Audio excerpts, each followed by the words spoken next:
이진동 차장님 나와주십시오. 예, 나왔습니다. 예, 차장님 이 자리에서 거짓으로 위증하시면 처벌받는 거 알고 계시죠? 예, 2월 6일 날 김용현 씨가 차장님한테 전화를 한 겁니까? 차장님이 전화를 아까는 분명히 전화를 기억으로는 제가 한 걸로 기억하고 있습니다. 그걸 기억 못 하세요? 그럼 몇 시에 전화를 하셨어요? 저녁이었던 걸로 알고 있습니다. 자, 첫 번째 PPT 띄워주세요. 당시에 김용현이 차장님한테 전화를 했습니다. 정확하게 12월 6일 날 22시 09분에 전화를 한 겁니다. 따라서 김용현이 검찰 출석 설득을 위해서 차장이 전화한 게 위증이에요. 앞단에 이야기 하신 게. 아시겠어요? 제 기억으로는 제가 먼저 전화한 거짓말하지 걸로 알고 마세요. 다음 PPT 봐주십시오. 왜 이렇게 하냐면요. 김용현이 전화하기 직전에 차장님에게 문자를 보냅니다. 12월 6일 날 22시 07분에. 제가 문자 내용은 아쉽게도 보지를 못합니다. 못 봤으니까요. 그런데 이 문자를 받고 3분 후에 김용현 씨가 차장님한테 전화를 합니다. 기억 안 나세요? 아니, 그러니까 그 김영현 장관이 저한테 문자를 하고 그러고 나서 전화를 했다는 취지인가요? 네. 문자 한 것도 있는 것 같은데 있는 저는 거 전화를 차장님. 제가 전화를 한 다시 걸로 알고 물어볼게요. 김용현 씨가 전화를 한 겁니까? 아니면 차장님이 전화를 하신 거예요? 저는 제 기억으로는 제가 전화한 걸로 알고 있거든요. 검찰에서 확보된 진술하고 영 다릅니다, 차장님. 왜 이렇게 거짓말하세요? 아니, 자, 거짓말한 그리고 게 아니고 잠시만요. 저는 제가 질의하고 있는 중입니다, 차장님. 제 기억으로는 차장님, 제가 제가 전화한 질의하고 걸로 있는 기억해서 중입니다. 차장님, 한 걸로만 얘기하는 겁니다, 지금. 위원장님 끊어주시고 주의를 좀 주십시오. 사장님, 예, 지금 의원님께서 지금 질의를 하고 계시잖아요. 예. 그러면 그 질의 끝난 다음에 답변하셔야 되지 않겠습니까? 아니, 그 답변할 기회를 안 주고 그냥 말씀하시니까 그게 아니니까 지금. 아니, 거짓말이 아니라 자, 제 기억으로만 잠깐만요. 생각하고 진술하는 겁니다. 제가 30초 드리겠습니다. 30초 추가로. 네, 말씀하십시오. 질의하면 되겠습니까? 네. 네. 앞서 차장께서는 수사팀 실무자라고 이야기하셨는데요. 다음 PPT 보십시오. 이창규 검찰 특수본 부장수사가 차장이 통화하기 직전에 김용현에게 통화로 검찰 출석을 회유합니다.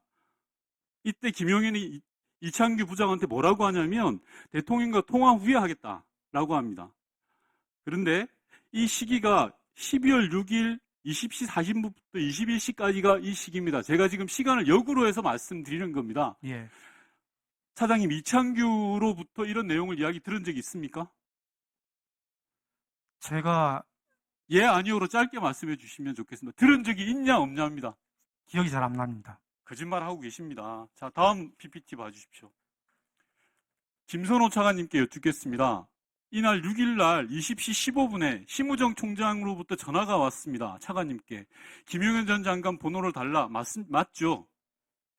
번호를 달라가 아니고 연락하시는 방법을 좀 예, 협조해달라고 그 말입니다. 그래서 차관님께서는 한 10여 분 정도 찾아서 김용현 씨의 비합본 번호를 전달합니다. 맞죠? 예, 그렇습니다. 자, 제가 거꾸로 가보겠습니다. 6일날 저녁 8시경에 심우정 총장이 김선호 차관한테 연락을 하고요. 김선호 차관께서 비합본 번호를 해서 심우정한테 줍니다. 이전 PPT로 넘어가십시오. 심우정 총장이 이창규한테 이야기를 해서 이창규 부장검사가 김용현과 통화를 시도합니다. 그랬더니 김용현 씨가 이렇게 이야기합니다. 대통령과 통화 후에 이야기하겠다. 이러고 나서 제가 알고 있는 한 피의자 윤석열 씨는 김용현에게 김지현 민정수석과 협의하라라고 이야기합니다. 시간 멈춰주시고 김지현 수석 나오십시오.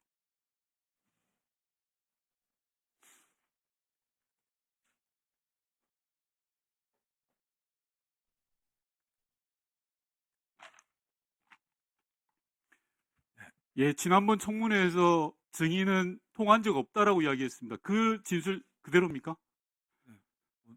어떤 통화를 말씀하시죠? 어떤 통화라뇨? 지난번 청문회에서 이 자리에서 물어본 게 아직 기억 안 나세요? 특별한 기억이 없다고 말씀드렸습니다. 특별한 기억, 자, 다시 물을게요. 그럼 그날 대통령 윤석열, 피의자 윤석열 또는 김용현과 통화한 적 있습니까? 없습니까?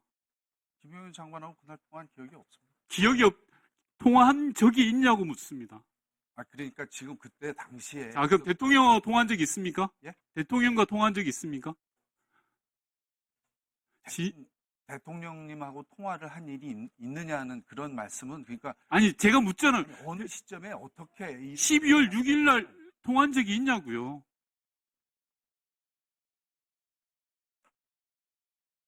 그러니까 제 대통령님하고 통화는 뭐 그 시기 전체 아니, 있냐 없는지를 답변하는데 그렇게 복잡합니까? 김용현 수석님? 장관의 출석과 관련해서 잠시- 전화 통화하거나 그런 얘기를 할 일은 들어가십시오. 없다고 말씀드렸습니다. 들어가십시오. 예. 예. 증인은 지금 위증을 밥 먹듯이 하고 있습니다. 지난번 이야기하고 완전히 다른 이야기를 지금 하고 들어가세요.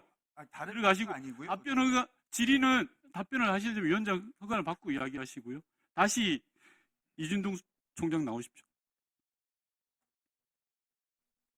차장입니다. 예, 죄송합니다. 차장님 나오시고요.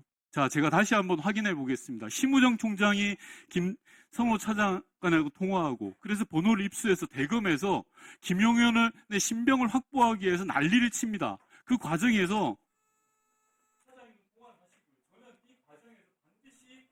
피의자 윤석열 씨가 있다고 보는 사람입니다. 그렇지 않습니까? 그렇지 않으면 대검에서 김용현의 번호를 입수하고 설득하는 과정이 설명이 안 됩니다. 어떻습니까? 그거는 잘 모르겠고요. 네. 그 당시에 제가 아까 처음에 설명했듯이 이 사건에서는 김용현 전 장관의 신병 확보가 제일 중요한데 네. 그 사람이 그 신병을 확보하기 위해서는 설득할 수밖에 없었습니다. 자, 수사팀에서 자, 설득이 죄송합니다. 안 제가 된다 답변을 해서 끊어야 될 것 같은데요. 이 직전에 경찰에서 김용현에 대한 압수수색 영장을 청구했습니다. 따라서 검찰은 신속하게 신병을 확보하는 게 필요했기 때문에 피의자 윤석열까지 동원해서 김용현의 신병을 확보한 겁니다. 여기에 그 통화 내역이 나와 있는 거고요. 증인께서는 앞서 전화를 했다라고 했는데 실제로 전화를 받은 거예요. 김용현이 왜 갑자기 대검 차장한테 전화를 하겠습니까? 출석을 설득하기 위해서라면 차장이 전화를 했어야죠. 그런데 거꾸로예요. 이거는 대검과 윤석열 그리고 모든 이 커넥션이 다 있는 거라고 볼 수밖에 없는 겁니다. 위원장님 답변 드려도 되나요? 네, 간단하게 해주십시오. 제 아까도 말씀드린 건 제 기억이고 분명히 그 김용현 장관하고 저는 통화를 했고 제 기억으로는 제가 건 걸로 기억하는데 그건 지금 지금 말씀하시니까 기억이 잘 안 나는데 그때 통화 내용은 설득이 제일 중요했기 때문에 설득을 하는 과정이었습니다. 그리고 그 번호는 저는 분명히 수사팀으로부터 받은 거고. 이창규 검사한테 받은 게 맞죠? 그러니까 그 아마 제 기억으로는 그런 것 같습니다. 제가 김용현 기합도 번호까지 공개를 할까요? 차장님 지금 이야기하시는 게 아기가 안 맞아요. 출석할 사람이 직접 차장님께 전화를 하신 거예요. 전화를 해서 제가 출석하겠다라고 이야기한 겁니다. 제 기억으로는 제가 전화한 걸로 기억하거든요. 차장님은 자, 30분 전에 이미 거짓을 이야기했어요. 전화를 한 거라고 이야기했지만 분명히 전화를 받으신 겁니다. 자, 차장님. 제 자, 기억으로 예, 지금 위원장님. 약간 진술이 다르기 때문에 보충 질의 때 또 추가를 질의할 수 있기 때문에 먼저 우리 차장님께서는 좀 생각을 정리할 시간을 가지십시오. 네. 다음 예, 추가로 알겠습니다.